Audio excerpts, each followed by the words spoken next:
First of all, thanks organizers for giving me chance, and especially Dr. Ramakrishna, Sister Ramakrishna, who is a mentor for me, and he's mentoring me since last 10 years.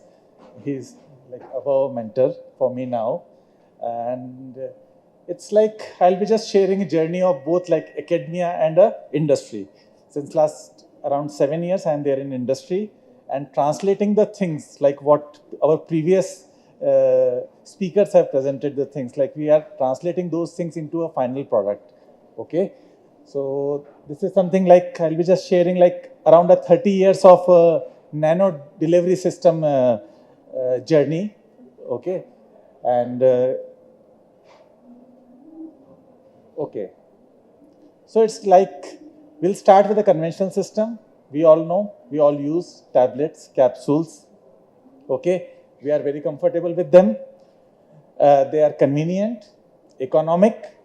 Okay, automated machines are available, especially for our industry people. It's a very difficult job. Okay, if we have a good machine where we can scale up the things, okay, then we have good amount of varieties. Like we have tablets, capsules, and suspensions, other systems available. But there are certain disadvantages. Okay, like oral viability is one of the big disadvantage, and there are n number of drugs which used to degrade in our GIT system. As a result, we have to increase the frequency. There's a high gut wall and first pass metabolism for these drugs, which has to be overcome in order to deliver them. And most important, nowadays we are moving towards biologicals. Okay, so like protein, hormone, siRNA, and number of biologicals are coming up in the market, and it's like next 50 years will be covered, or it will be dominated from a small molecules to a larger molecules or a biomolecules. So in order to get out of these disadvantages, I'll just start with the BCS classification, which was being given in 1995 by Professor Amidon, and that has really changed the way like how industry looks into the drug. Okay, so like we can divide drugs into 4 categories, like BCS class 1 to class 4. Class 1, highly soluble, highly permeable. Okay, solid dosage form or conventional dosage form works well. But as we go down, okay, there will be a complexity either in the form of solubility and permeability. And as our previous speaker told, like BCS class 2 and class 4 are the most difficult drugs to be administered. He's working solely on that category. Okay, and we can see like we have to find out some solution either by reducing particle size of API, or by using some lipid system, surfactant system, solubilizing system, or by using some nanomedicine approach. Also, the trend is changing, like whatever we have in market or whatever is available in pharmacy shop, only 40% of those drugs are from BCS class 2 or class 4. But now, if you look into the new drugs which are coming up or which are there in pipeline, around 90% of the drugs are in the category of class 2 or class 4. Okay, that means we need some specialized mechanism. Simple tablets or granulation and those things will not work from now. This is the next slide. Actually, I prepared this slide in 2020. I just compiled the data like whatever drugs which are available in market and the drugs been approved in 2019. You can clearly see that like if you see the drugs which are there in market, blue color, okay, 30% drugs comes under class 2. Class 4 we see 10%. Okay, so total it is 40%. But if we see new pipeline drugs, it's like around 80 to 90% drugs are from class 2 or class 4 drug. That is problematic drug. For formulator, we have to deal with them, these drugs. Similarly, you can see that trends of injectables are increasing. Right now, around 10% of the drugs are being given as injectable. But now, things are changing. Okay, it's now become 20%, and maybe in future it will go to 40 to 50%. As in 2019, around 40% of the drugs approved are from injectable category. And this trend is continuing and it's increasing further. Coming to nanomedicine, like as I told like in previous slides, like for tackling class 2 and class 4 drug, we need some specialized mechanism, and nanomedicine is one of the approach. So nanomedicine, we all know about nanotechnology, use and applications of nanotechnology.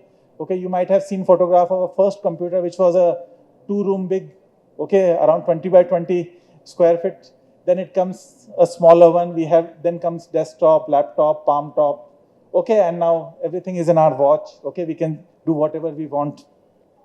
Similarly, like we can see a tremendous improvements even in agriculture.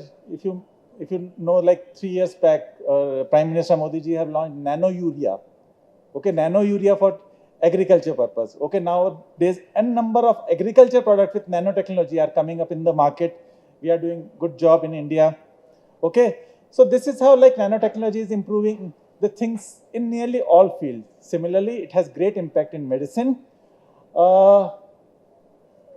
As per the cartoon, you can simply say that, as my previous speaker has made my job a bit easier, he told that he's a biologist, he's a physicist, he's a chemist. He's like, this is what nanotechnology or advanced systems required. You have to have a multidisciplinary approach. Okay, single approach won't work.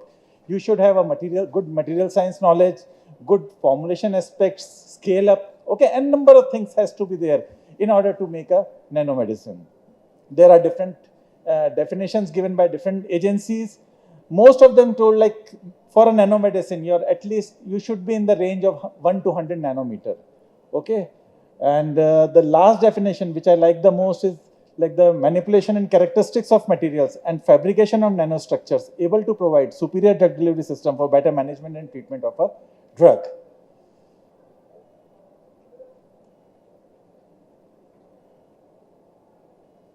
FDA, as such, FDA won't tell any definition, but it's like what simply they told that something which have one dimension in nano, like from 1 to 100 nanometer. That means if a crystal is there, okay, if it is a circular particle, liposome nanoparticle, it's fine. But if it is a crystal, at least one dimension should be there in a nano range of 1 to 100 nanometer. And the last line what they told is that those particles should exhibit unique properties or phenomena that enable novel applications. Okay, so those things should have some novel applications. Coming to nanomedicines, so nowadays a number of publications are available. It's like since last 5 years, like you can get anything available on internet. This was not a scenario like some 10 years back or 7-8 years back. So this is a pictorial presentation from a recent publication from a Discovery Nano, and I think that we should discuss a bit on the structures, like what nanomedicines options available with us. So we have liposomes, you can start, and then metallic nanoparticles, dendrimers, quantum dots, exosomes, cell-based, then nanotubes, polymeric nanoparticles, nanoemulsions, solid lipid nanoparticles. So these are the systems which I'll be covering in next slides, and what are the approved products which are available in clinical use using these delivery systems. So as I told you, like there are a number of nano products available in market now. 10 years back, it was around 10 products were there, but now it's like around more than 100 products are there. And more than 600 products are there in clinical trial. Many of them are at the last stage of clinical trial. If we divide them as per the regulatory agencies like FDA or European agency, it's like most of the, like you can see 33% of the nanomedicine approved by regulatory comes under lipid. Okay, so it can be a liposome or a lipid particle. Then we have like antibody drug conjugates, polymer drug conjugates, where complex chemistry is also involved with a formulator. Okay, so you have to be a very good chemist in designing those systems. And then we have polymeric nanoparticles, and 10% of other systems are also there. This is the first FDA approved nano drug. You can see Professor Khazi Berhelos. Actually, I worked with him and in Israel during my postdoc. And this is the paper we published, like when we celebrated his 70th birthday in 2012, and then he has edited a full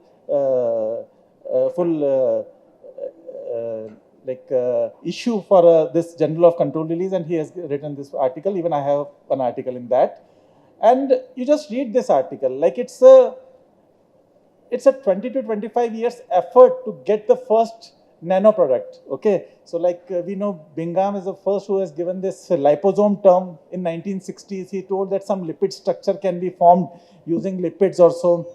But to take a concept from there and to make it a clinically viable product or so, to launch, to get approval with FDA, he has done a lot of job. He failed many times. He became bankrupt.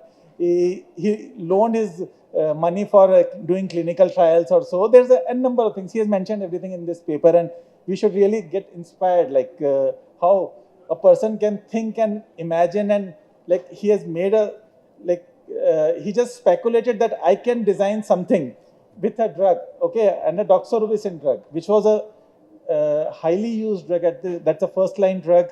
It's highly toxic drug. How he can deliver that in a better way, so that he can improve the efficacy or other like efficacy of the drug.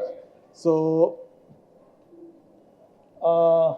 starting with, I'll just show you some of the tables or so. So like 4 tables I'll be showing you. I'm not just going into depth or so. I'm just giving a few introduction or so. Nowadays everything is available, as I'm telling you, everything is available on net. So this is the Doxil, which is the first product approved by FDA in 1995, and European medical agencies approved this in 1996. Then later Calyx, it's again, Calyx is the same product being approved in European medical agency. We have Ambisome. The difference between Doxil and Ambisome is that Doxil drug is present inside the cavity of the liposome. It's a bilayer structure. Liposome is a bilayer structure. You can consider a rubber ball or a plastic ball. You have a wall, and then like drug is present inside the cavity or so. But in Ambisome is like, I'll be just showing some figures of these liposomes later. Okay, in Ambisome, like drug is present inside the lipid bilayer. And then we have other products, and Onivide is there, which has been approved in 15. Like these are the things which are going still there in the market. Vixios, it's again very difficult to make liposomes because they have loaded 2 drugs, cytarabine and daunorubicin, in the same liposome. It's like, it's a difficult job. Okay, and Doxil is like, it's been approved, you can see 1995, still a good, very good market is there, market demand is there, and n number of companies are producing now. Various generic players are also there in the market. And this is one of the publication paper we wrote about liposomal formulation in clinical use. That's somewhere in 17 we wrote this paper. At that time, publications were not there. We just gathered information from FDA and other sources or so. And we published this in Pharmaceutics Journal, and I think they are considering this, they are just given an award also to be the best paper of last 10 years.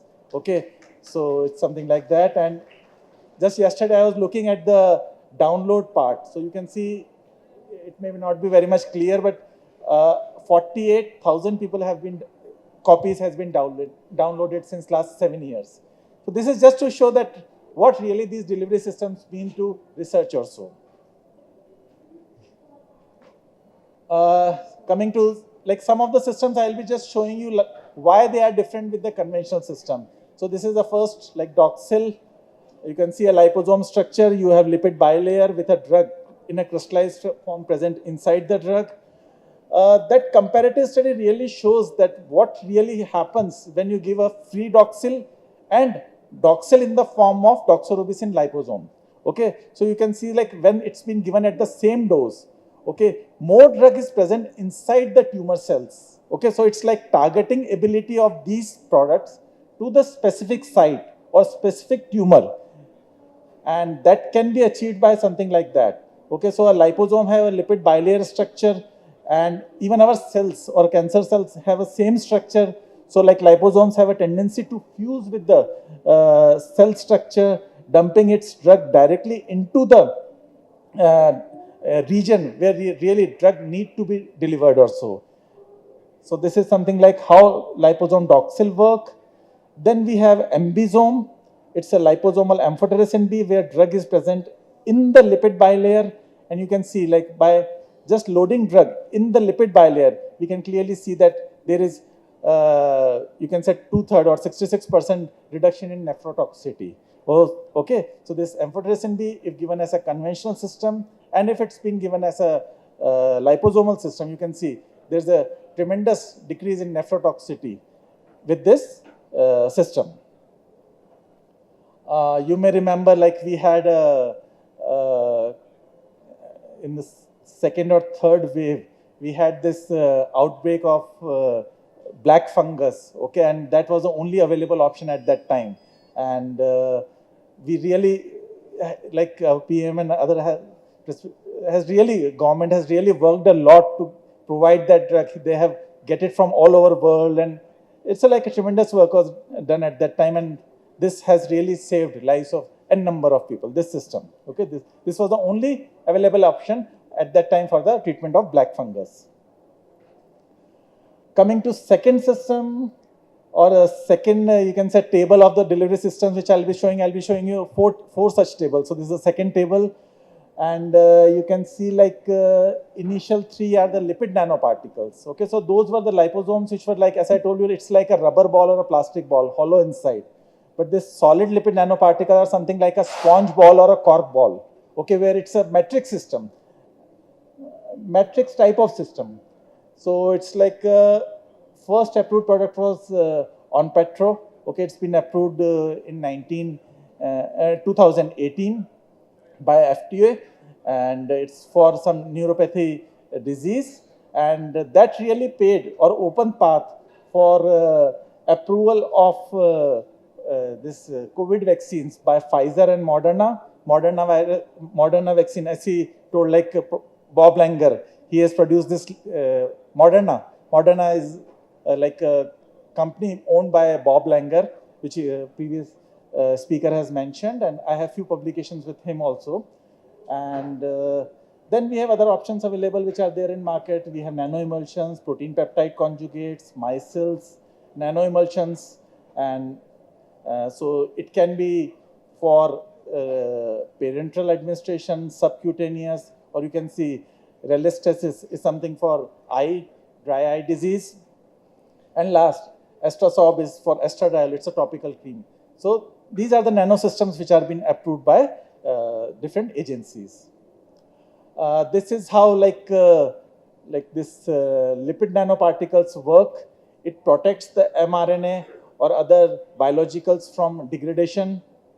This is how like we can entrap a mRNA or any other biological into a cationic, mostly those are cationic systems. We can entrap in different delivery systems, and then it penetrates into the cell, goes to endosome, where with a low pH, this mRNA will be delivered there, and it works whatever cascades it has to work. All the biology things it has to done then. This is for the first lipid nanoparticle on Petro, which was being approved. It's a amylum. Again, they have done a great job, like 20 years of struggle. They made system, but since to do anything for the first time, it's really difficult. Okay, once you have something in place with FDA or with regulatory, you can just give a reference of that and then you can go ahead. But doing first time, it's really difficult. They got this product and the same mechanism, it protects the drug, and then it's been released at the low pH of endosomes, and then it do its biological work. This is the third table for the nano formulations. We have like a few polymer drug conjugates, then micelle. This is a genoxyl. Currently Lupin is manufacturing this. It's a Samylam. Korea has developed this. Then we have few formulation with paclitaxel micelles like Nanoxol, which I think Dabur produced with Professor Mehta of University of Delhi. That was again Indian formulation. And there are other formulations. So we have polymer drug conjugates, micelles, and different formulations are there, which has been approved in last 10 to 15 years by different regulatory agencies.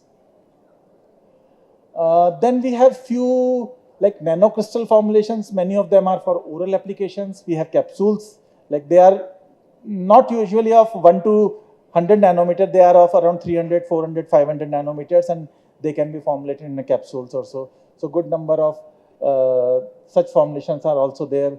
So Eman, Trichlor, Megas. So these are the formulations which are there in market since last 20 years and they are doing pretty well. Then we have Invega, it's a suspension, nano suspension, and for schizophrenia, and it's again doing $1 billion business, and there is no generic version for this at this time. Then we have iron nanoparticles. Again, iron deficiency is it's a disease which still, like, formulators are working, like how to administer iron to a really needed patients or so. At last, you can see Abraxane. It's a paclitaxel nanoparticle, and it's again a $1 billion drug, and it's doing very good business since last 20 years. There is no option available for that. Abraxane, the last thing, I'll just show a single slide to explain the Abraxane, how it really works also. It's like a albumin nanoparticle where insoluble paclitaxel is present in the paclitaxel nanoparticle or so, and you can see like it could able to increase the LD50 to 47 milligram per kg from 30 milligram per kg. That means it could able to reduce the toxicity and more drug can be administered safely. So this is how it works also. As I told, and as I showed in the tables, most of these drugs are for cancer treatment, okay? And then we have infection and other diseases. If you look into delivery system liposome and lipid particles, since its biodegradable nature, biocompatibility, they are in the market. Then we have antibody drug conjugates and other formulations, and number of publications are available to explain them. This is about a good part. Then I'll just, since we are struggling and while manufacturing these formulations, so these are the challenges, okay, which we really face in manufacturing of these products. Scalability. For tablet, you can simply design a 50 tablet batch, 500, 5,000, 5 lakh, but things won't work in nano system. Okay, you don't have a systems available for such scale up or so. You have energy loss, you have material loss. It's really, since it's a molecular intervention, things are at the molecular level. It's not at the at a bulk level or so. Okay, so to get a scale up and to scale up a formulation is a really very difficult task. Reproducibility in scale up, characterization, it's nano. You can't see, you can't visualize. Okay, analytical techniques are very tedious. You need all the advanced techniques like cryo-chem and all those things, which are usually not present in industry also. Now industry is going towards that, but it's really difficult. With this, even regulatory agencies are updating themselves with the new instruments, and they are asking us to characterize those formulation by using those techniques. Okay, then you have QC issues, QC are trained in particular trend, which cannot be followed in these systems, and then ultimately therapeutic efficiency can be lost if you are scaling up and if you are going at a large scale also. That also has to be considered. Okay, although drug is drug, but it has lost its therapeutic efficiency. It usually happens in biological or protein and peptide drugs. Then we have IP aspects like development part take long time. You have 20 years for IP. Your development took 16 years, 18 years. So you have only 2 years for commercialization and to make money, okay, to get the. So that's again an issue. Patent claims are difficult to really, it's difficult to write, difficult to understand, difficult to, it's really difficult. Things are very difficult. Then, as per regulatory guidelines, some product-based guidelines are coming up now. There are certain universal guidelines for liposomes also, but they are very broad. You can't say that same guideline can be applied on Doxil, Ambisome, Vixios, or some other liposome. Okay, so case to case things are different. It's very difficult to make a universal guideline. They are mostly product specific. And then difficulty, according to those guidelines, again, we have to change our analytical methods or so. Okay, so that's again a difficulty. We have safety issues. Okay, so biocompatibility is again issue. That's why lipids are going well, because most of the lipids are either natural or semi-synthetic. So body can take care of those lipids, but there are metabolism, elimination, bioaccumulation issues like with metal particles. It form a corona, and if you are taking a gold nanoparticle by a IV route, like kidney have a capacity of eliminating only to a certain extent. I think 5 nanometer or so particle can be eliminated. Others will be accumulated and soon will become a gold man. Okay, because there is no mechanism. Body can't degrade those like nanoparticles or so. So we are still struggling with those things. Although those particles have efficacy, many good things are there, but feasibility still has to be checked. Then support system. Okay, public awareness is not there. They think that something advanced system is really advanced and it's not for public treatment by physicians or so. And then again, industry is also apprehensive. Only some of the industry people can take these projects and go ahead because they know there are a lot of risk associated. In a nutshell, if we see, like there are certain pharmacokinetic characteristics of the drug, okay, like poor solubility, permeability, and those issues can be tackled by using a nanomedicine, okay, and nanomedicine can protect or encapsulated drug, and then different molecules can be conjugated like antibody conjugation, okay, antibody drug conjugation. So antibody will target a particular cell and that drug can be given to that area or so. Then we have non-specific distribution is less, as in the case of doxylite. I just explained that majority of the drug accumulated at the site where it is really required. So as a whole, body will get a less amount of drug, non-specific distribution will not be there. Then there are certain mechanisms like EPR effect, enhanced permeation and retention effect. These nanoparticles will accumulate more in the tumor due to leaky vasculature and enhanced permeation, and then retention effect is there. They will retain there since outlet are less. So inlet are more and outlet are less. So more of these nanoparticles as per size can accumulate. So that's there. Then it can deliver wide range of molecules, by a small molecule, large molecules, genes that are there. And then finally, it can improve the quality of life. Okay, doxorubicin, if it is being given as an injection, there are so many cardiotoxicity, hands become red, and number of toxicities are there. When it's been given in the form of liposome, the quality of life, whatever patient have, certainly it's better. This is something global, like with CAGR of around 12%. 12% is very good. Usually growth is of 6-7% is considered as good, but it's having a growth of 12%. Market value more than 160 billion is expected in 2024. Oncology segment is dominating, as I told you, like 40 to 50% of the formulations are from oncology segment.